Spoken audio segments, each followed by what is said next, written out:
Welcome back to All This Math. This is Professor Parker. Make sure you are subscribed to the All This Math YouTube channel. Make sure you like the video. Make sure you share the video. Make sure you drop a comment in the comments below if you feel so inclined.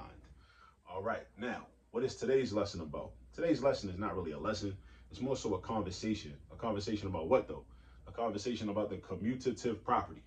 Say it again. The commutative property. Now, the commutative property is one of those properties used in mathematics, algebra, at all levels of mathematics, where it kind of like enables us to manipulate math problems, right? In order to arrive at an answer in the most efficient or sometimes easy way, right? A lot of times in the Algebra 1 class, you'll have to copy down one of these properties in the beginning of the school year, maybe the first or second day of class.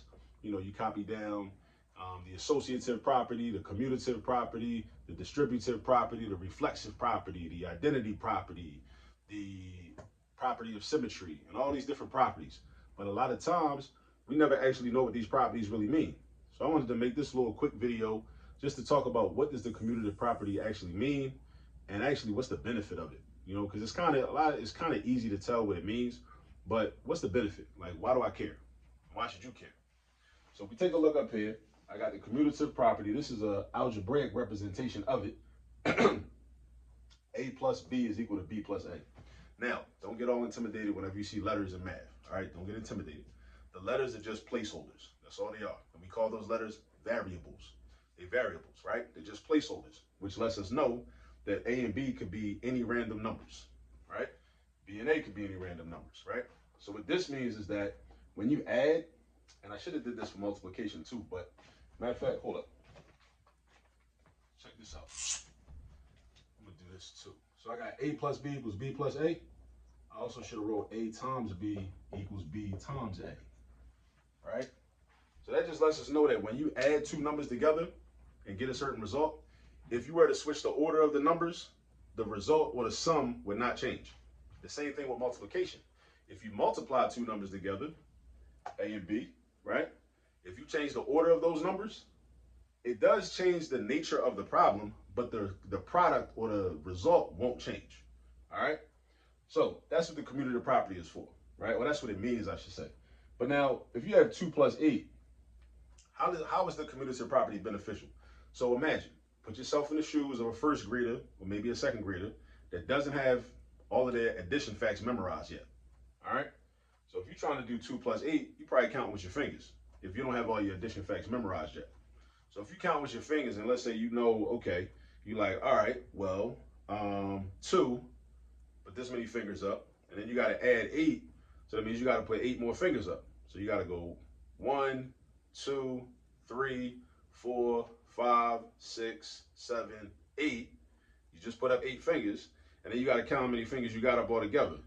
1, 2, 3, 4, 5, 6, 7, 8, 9, 10, right? You could do that, but it's a lot of opportunities to make mistakes along the way to get into that answer of 10, right? Wouldn't it be easier, instead of doing 2 plus 8, to just do 8 plus 2, right? Because in that case, you're only adding 2. In this example, you're adding 8. There's a lot more room for error. When you're only adding 2, there's still room for error. There's always room for error because we're humans, but there's less room for error. So we want to minimize the room for error. So it's easier to add 2, because if you got 8 plus 2, really, you don't even got to put up 8 fingers. You can just say, okay, if you're already at 8, right, you can just go 9, 10, and say, oh, that's 2 fingers. Because in your mind, you're like, okay, I know I got to put up 2 fingers. If I'm counting by my fingers, I got to put up 2 fingers. So I know I'm doing, but I'm counting, right? I already got 8. I'm adding 2 more. So that means I'm adding 2 more fingers. 9, 10. And I'm done. Less room for error. That's one of the ways in which the commutative property will help us. All right? Same thing with multiplication. What if you're a young child? You don't have your multiplication facts memorized, right? Which is something I'm a heavy advocate for. I hope that anybody that ever watches this video either already has their multiplication facts memorized, at least up to 12 times 12 equals 144, or after they see this video, they become urgent. They develop a sense of urgency around memorizing the multiplication facts. All right? So let's say you got a child that's tasked with multiplying 9 times 2. All right, that might seem easy to an adult or older person, or a person that has the multiplication facts memorized. But what if they don't have their multiplication facts memorized? What if they don't got it?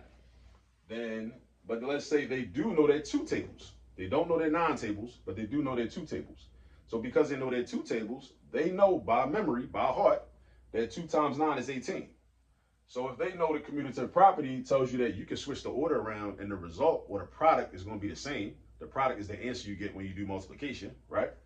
Then it's cool that I don't know what 9 times 2 is because I know what 2 times 9 is. If 2 times 9 is 18, then 9 times 2 is 18. So that's another use for the commutative property. The commutative property can be used with addition and multiplication. It cannot be used with subtraction and division. Subtraction and division, if we switch the order around, that's going to change the result. With subtraction, it's going to change the difference because 3 minus 2 is not the same thing as 2 minus 3. 3 minus 2 equals positive 1.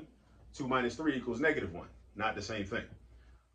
4 divided by 2 is equal to 2. 2 divided by 4 is equal to 1/2.